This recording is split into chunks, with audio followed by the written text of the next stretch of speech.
Coucou tout le monde, aujourd'hui on se retrouve avec une nouvelle vidéo et je vais vous parler des livres que j'ai achetés durant le mois de septembre. Donc durant ce mois j'ai pas acheté tant de choses que ça, surtout pas tant de romans que ça. Donc je vais vous présenter d'abord les romans comme d'habitude et ensuite les mangas. D'ailleurs dans les romans il y en a deux vélos. D'ailleurs dans les romans il n'y en a que trois et il y en a deux VO donc ça n'intéressera peut-être pas tout le monde. Le premier roman dont je vais vous parler c'est un roman que j'attendais depuis des lustres et que je ne pensais pas revoir un jour en fait, et que je ne pensais surtout pas voir dans ma bibliothèque un jour. Je m'attendais à voir soit le format poche, soit le format anglais. Franchement, je m'attendais à tout, sauf à une réédition. Et heureusement, il y a eu cette réédition qui m'a permis de, comme ça, réarranger, enfin, comme ça, d'avoir une bibliothèque normale, entre guillemets, une bibliothèque bien rangée, et pas une bibliothèque dépareillée avec un pauvre tome différent au milieu. Heureusement que les éditions Castelmore ont décidé de rééditer ce tome-ci, parce que sinon, je sais pas comment j'aurais fait. Soit j'aurais attendu des lustres qu'ils le rééditent, ou soit j'aurais acheté la version poche quand elle serait sortie, mais ça fait attendre quand même des lustres. Donc je vous parle de Champion, de Marilu, le troisième tome de la série, enfin trilogie Légende, que j'aime beaucoup. Le tome 1 n'avait pas été vraiment un coup de cœur, c'était vraiment une bonne lecture, mais pas un coup de cœur parce que je m'attendais à certaines choses dans ce livre. C'est une dystopie, donc il y avait un schéma vraiment qui ressemblait à toutes les autres. Le deuxième tome m'a plus plu, vu qu'il était beaucoup plus dans l'action. Enfin, le 1 était aussi dans l'action, mais le 2 était beaucoup plus dans l'action et il m'a vraiment bluffé. J'étais stupéfaite à certains moments, tout ça. Donc j'attends de voir le tome 3, ce que ça va donner. Donc c'est la fin de cette trilogie. Et j'avais peur en fait de pas la voir. Donc je suis vraiment contente de la voir. Je vais pouvoir terminer cette trilogie. Et par contre, le prix est assez cher. Les deux premiers coûtaient 15,20 et 17,20, je viens de vérifier dans ma bibliothèque. Et celui-là coûtait 19,90. Donc je sais pas s'ils ont augmenté le prix vu qu'ils ont fait la réédition ou s'il était comme ça à l'origine. En tout cas, ça coûte un peu cher quand même. Mais je me suis dit, je vais quand même l'acheter. Je me suis jetée dessus dès qu'il était redisponible. Je me suis dit, si ça se trouve, d'ici une semaine ou deux, il n'y aura plus rien. Donc c'est pour ça et je lirai très prochainement. Les deux autres romans dont je vais vous parler, c'est des romans VO. Le premier, c'est Between the Lines de Jodi Picoult et Samantha Van Leer, donc qui sont mère et fille. Donc j'aime vraiment beaucoup cette couverture. Je sais qu'il y a eu beaucoup d'éditions de cette histoire-là. Et celle-là est vraiment super jolie, je trouve. Dans cette histoire, on suit une jeune fille qui adore lire et qui lit toujours la même histoire. Et dans cette histoire, on suit... Donc cette fille s'appelle Delilah et cette histoire raconte, enfin c'est une sorte de conte, de fées. Et il s'avère que dans cette histoire en fait les personnages bougent et ils vivent comme de vraies personnes. Et dès que le roman s'ouvre, dès que l'histoire s'ouvre, dès que le livre est lu par une personne, les personnages se mettent en place et ils jouent toujours la même histoire. À chaque fois que le livre redémarre, les personnages jouent la même histoire. Et le prince Oliver se demande qu'est-ce qui se passe à l'extérieur des pages, s'il pouvait sortir, qu'est-ce qui se passerait.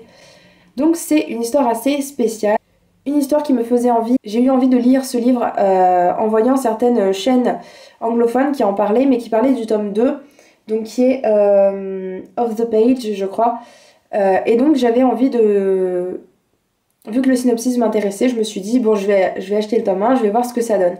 En plus, dans ce livre aussi, il y a des images. Donc je vais vous montrer, donc par exemple, c'est comme ça, et il y a des petites images des fois dans les coins. Mais il y a aussi, à chaque chapitre, on a aussi des dessins comme ça. Donc vraiment des super dessins. Ça facilitera un peu ma lecture, surtout que, voilà, c'est pas un super petit livre, quoi. Il fait 340 pages, donc je vais peut-être mettre un certain temps à le lire. Et vu qu'il y a des images, c'est encore mieux. Le dernier livre dont je vais vous parler, c'est Never Never, partie 2. Ou Part 2 de Colleen Hoover et Taryn Fisher, donc aux éditions Amazon, je crois. Je sais toujours pas si c'est vraiment les éditions Amazon ou pas. Et j'ai vraiment hâte de me plonger dans cette deuxième partie. La fin était insoutenable et j'ai vraiment hâte de me replonger dans cet univers, de connaître la suite des aventures de Charlie et Silas. Donc ils sont deux personnages qui ont perdu la mémoire exactement au même moment. Ils essaient de découvrir pourquoi ils ont perdu leur mémoire. Qu'est-ce qui s'est passé, quel événement a déclenché ça. Et voilà, c'est très mystérieux. Il n'y a pas trop de romance, contrairement à dans Hopeless par exemple que j'avais lu, Celui-là, il est moins romantique, je trouve. Mais je pense que dans cette deuxième partie, il doit y avoir plus de romance. Donc je sais pas, affaire à suivre. Donc on passe maintenant au manga. Donc le premier manga dont je vais vous parler, c'est Iokoi, le tome 14, donc dernier tome de Moe Yukimaru aux éditions Panini Manga. Donc vu que vous savez peut-être, je vous le répète à chaque fois que j'achète Iokoi, en fait c'est pas moi qui les lis, c'est ma sœur. Et parce que j'avais lu le début et puis j'ai pas vraiment accroché. Vu que le 14e tome est sorti, je me suis dit que je vous ferai une vidéo au fil des tomes, si j'arrive à lire la série bien sûr. Donc au fil des tomes, comme je vais faire pour Straw Edge ou pour d'autres séries dont j'ai envie de vous parler et dont je vous parle pas forcément. Et donc c'est une vidéo consacrée uniquement à cette série et je vous parlerai de chaque tome au fur et à mesure que je les lis. Petit point à part, les éditions Panini en fait j'ai l'impression ont changé. Vu qu'en fait le livre, je sais pas si vous vous en rendez compte, mais il est beaucoup plus flexible. Si vous avez des Panini manga dans votre bibliothèque, les Panini sont super raides d'habitude. Et là je pense qu'ils ont dû changer parce que là on peut bien l'ouvrir. Et je sais pas, quand j'ai découvert ça j'étais super contente. Ensuite je vais vous parler de Rerealo, le tome 2 de Toko Minami, pardon, aux éditions Delcourt. J'ai hâte de continuer cette série. Là-dedans, on suit Riri, qui est une jeune fille qui est très forte, qui s'occupe de tout dans la maison, qui s'occupe de tout chez elle. Son père est malade, donc il faut qu'elle fasse à manger, qu'elle nettoie tout. Et sa mère est morte, donc elle est vraiment toute seule. Et elle va même prendre le job de son père, donc qui est un homme à tout faire. Et elle va devoir s'occuper d'un garçon qui est assez riche et donc qui emploie un homme de ménage. Et bien sûr, vu que c'est elle qui le remplace, ben, elle va devoir s'occuper de lui, mais bon, s'occuper de lui entre guillemets, puisqu'en fait, elle va lui faire à manger, elle va l'aider un peu à ranger la maison, des choses comme ça. Donc voilà, donc j'ai vraiment envie de continuer cette série, de savoir ce qui va se passer dans ce deuxième tome. Encore une fin de série, il s'agit de My Runovich, le tome 12 de Sakura Sato aux éditions Tonkam. Bah voilà, c'est la fin de la série, je l'ai déjà lu celui-là. Je vous en parlerai plus dans mon bilan du mois. Mais ça a été une bonne fin, même si j'ai trouvé que c'était un peu rapide. J'ai passé un très bon moment avec cette série et je vous la recommande. Donc on suit, pour ceux qui ne savent pas, une jeune fille qui s'appelle Maïru qui décide de trouver l'amour, mais il faut qu'elle fasse certains changements dans son apparence physique notamment. Et en fait elle va enchaîner elle va enchaîner les déceptions amoureuses. Et heureusement elle a des gens qui sont là pour l'aider. Et donc voilà, donc c'est ça en gros l'histoire de Maïru. Maintenant, je vais vous parler de 2 nouvelles séries que j'ai commencées. Donc en fait, vu que j'en ai terminé 2, je me suis dit, je peux me permettre d'acheter 2 nouvelles séries. Ces 2 nouvelles séries sont Please Love Me, donc de Aya Nakahara, et Oni, de Amu Meguro. Donc aux éditions Soleil et aux éditions Delcourt, je sais plus si je l'ai dit. Donc voilà, 2 séries nouvelles que j'avais vraiment envie de commencer. Je vous avais déjà parlé de celui-là que j'avais vraiment envie de commencer. Et celui-là, je sais plus si je vous en avais parlé, mais la couverture m'a fait totalement craquer. Elle est vraiment trop mignonne cette couverture. Donc je ne sais pas par lequel commencer, je vais vous parler d'abord de Please Love Me. Donc celui-là, je ne l'ai pas lu encore. Donc ce titre se place dans la série Josei, même si je suis plutôt shoujo. Je me suis dit que vu que c'était Aya Nakahara qui l'avait fait, ça pouvait être intéressant et ça pouvait être marrant, parce que Aya Nakahara ne fait que des trucs comiques. Avec une pointe de romance, et suivant les séries qu'il y a, soit c'est très romantique, un peu moins. Mais je vous ai fait une vidéo présentation de cette mangaka sur ma chaîne, donc je vous la mettrai en barre d'infos si ça vous intéresse. Parce que j'ai lu toutes les séries qui sont parues à ce jour en France et je les ai toutes adorées, donc voilà, je me suis dit qu'il fallait que j'ajoute cette série à ma collection. Là on suit donc une jeune fille qui s'appelle Michiko qui a 29 ans et qui voit sa société couler. Et en plus, elle doit s'occuper de son copain qui est encore à l'université, ou enfin qui est étudiant, je sais pas s'il est à l'université ou pas. Et donc elle doit le nourrir et tout, mais elle a plus d'argent, donc ça va être de plus en plus difficile. Et elle va rencontrer Kurosawa, son ancien chef, et bien sûr, on se doute qu'il va se passer quelque chose entre eux. Donc je vais vous montrer peut-être les dessins. J'ai vraiment hâte de lire cette série. Et donc pour la deuxième série que j'ai débutée, c'est Oni de Amu Meguro. Donc celui-là, je l'ai déjà lu. Il était très mignon, il était... Voilà, je vous en parlerai plus aussi dans mon bilan du mois, je veux pas trop en dire. Donc on suit une jeune fille qui s'appelle Nao et qui va rencontrer un garçon qui est dans une ruelle, il pleut, il est par terre, il est à moitié assommé, on dirait qu'il a été battu. Et elle a un peu peur de l'approcher, mais elle va lui donner son parapluie et elle va lui donner une boîte de pansement et elle va s'en aller. Et ce garçon, quelques années plus tard, il va la retrouver et va lui demander de sortir avec lui. Sauf que ce garçon, il fait un peu peur, il fait peur à tout le monde, il a une tête de délinquant un peu, et donc elle va pas oser lui dire non parce qu'elle se dit il va me taper, tout ça. Et donc elle lui dit oui. Voilà, mais ça c'est vraiment pour débuter l'histoire, mais après il se passe quand même pas mal de choses dans cette histoire, donc je veux pas trop vous en dévoiler non plus. C'est ce que nous dit à peu près le résumé, donc c'est assez pour éveiller la curiosité. Donc je l'ai lu, je l'ai beaucoup apprécié, et je voudrais juste vous montrer l'intérieur, donc il est comme ça. Voilà, juste pour vous montrer les petits bonhommes qui sont trop mignons. Je sais pas si vous verrez quelque chose. Voilà. Donc les dessins sont vraiment trop mignons. Je vais vous montrer peut-être des dessins pour que vous voyez à quoi ça ressemble. Donc voilà les dessins. De toute façon déjà rien que la couverture en fait. Donc bref, c'est une série qui commence bien, qui est toute mignonne. Et que je vous recommande si vous êtes un peu fleur bleue. Pour finir, j'aimerais vous parler rapidement de deux choses que j'ai achetées qui sont pas vraiment des romans, qui sont pas vraiment des mangas, mais que j'ai acheté pour essayer d'apprendre le japonais. Donc voilà, je me suis dit que ça pourrait peut-être vous intéresser. Donc j'ai le japonais en manga de Marc Bernabé, pardon, aux éditions Glénat, et j'ai le cahier d'exercice qui va avec. Et donc voilà, je m'y suis mis au début du mois. Et franchement, donc là j'ai à peu près fini. Sauf que vu qu'en fait ça nous donne juste les bases, ça nous dit juste comment fonctionnent les phrases, tout ça, ça nous donne un peu de vocabulaire aussi. Je trouve que c'est très bien fait, mais il faut encore que je teste sur des vrais mangas pour savoir si j'ai vraiment compris quelque chose ou si voilà, ça a servi strictement à rien.